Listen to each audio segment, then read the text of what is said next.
Are Dreams But Idle Visions? By Helena Petrovna Blavatsky, published in 1882, read by Dave Marsland of Cardiff Theosophical Society. Are dreams but idle visions? Dreams are interludes which fancy makes, Dryden tells us, perhaps to show that even a poet will make occasionally his muse subservient to celistic prejudice. The instance of prevision in a dream is one of a series of what may be regarded as exceptional cases in dream life, the generality of dreams being indeed but interludes which fancy makes. It is the policy of materialistic, matter-of-fact science to superbly ignore such exceptions on the ground, perchance, that the exception confirms a rule, or, we rather think, to avoid the embarrassing task of explaining such exceptions. Indeed, if one single instance stubbornly refuses classification with strange coincidences, so much in favour with sceptics, then prophetic or verified dreams would demand an entire remodelling of physiology, as in regard to phrenology, the recognition and acceptance by science of prophetic dreams. Hence the recognition of the claims of Theosophy and spiritualism would, it is contended, carry with it a new educational, social, political and theological science. Result: science will never recognise either dreams, spiritualism or occultism. Human nature is in an abyss, which physiology, and indeed modern science in general, has sounded less deeply than some who have never heard the word physiology pronounced. Never are the high senses of the Royal Society more perplexed than when brought face to face with that insolvable mystery, man's inner nature. The key to it is man's dual being.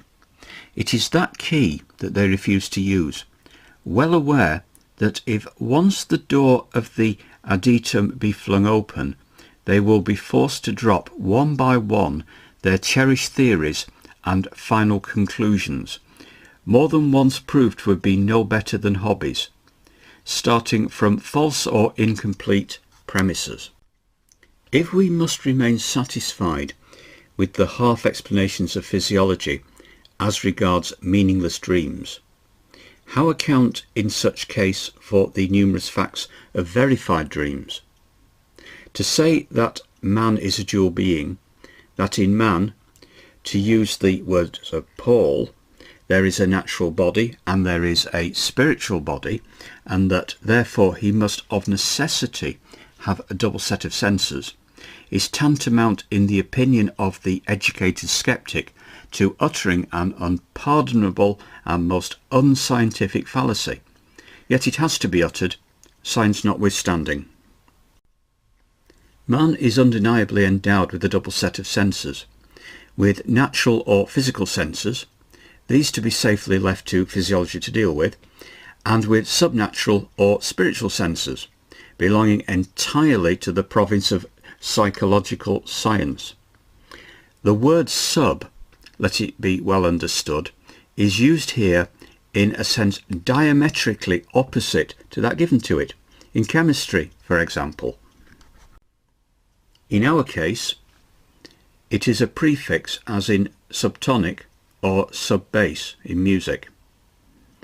Indeed, as the aggregate sound of nature is shown to be a single definite tone, a keynote vibrating from and through eternity, having an undeniable existence per se, yet possessing an appreciable pitch only for the acutely fine ear, so the definite harmony or disharmony of man's external nature is seen by the observant to depend wholly on the character of the keynote struck for the outer by the inner man.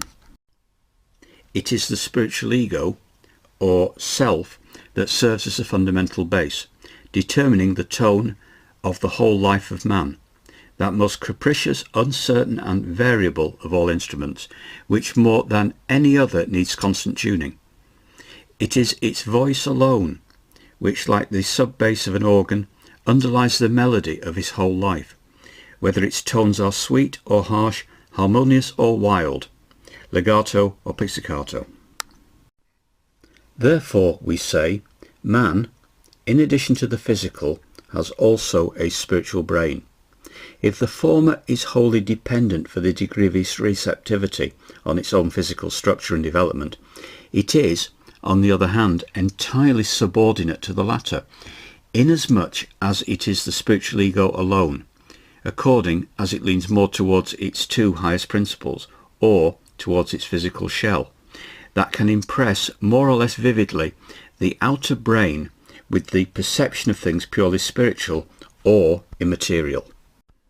Hence, it depends on the acuteness of the mental feelings of the inner ego, on the degree of spirituality of its faculties, to transfer the impression of the scenes its semi-spiritual brain perceives, the words it hears, and what it feels to the sleeping physical brain of the outer man. The stronger the spirituality of the faculties of the latter, the easier it will be for the ego to awake the sleeping hemispheres, rouse into activity the sensory ganglia and cerebellum, and impress the former, always in full inactivity and rest during the deep sleep of man, with the vivid picture of the subject so transferred.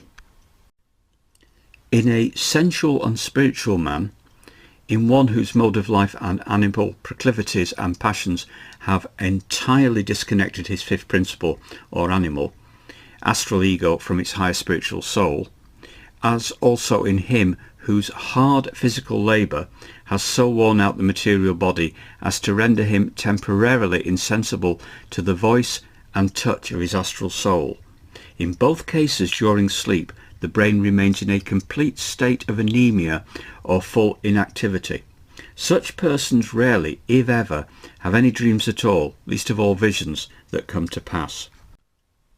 In the former, as the waking time approaches and his sleep becomes lighter, the mental changes as they begin to occur will constitute dreams in which intelligence will play no part, his half-awakened brain suggesting but pictures which are only the hazy, grotesque reproductions of his wild habits in life, while in the latter, unless strongly preoccupied with some exceptional thought, his ever-present instinct of active habits will not permit him to remain in that state of semi-sleep during which, as consciousness begins to return, dreams of various kinds are seen, but will rouse him at once without any interlude to full wakefulness.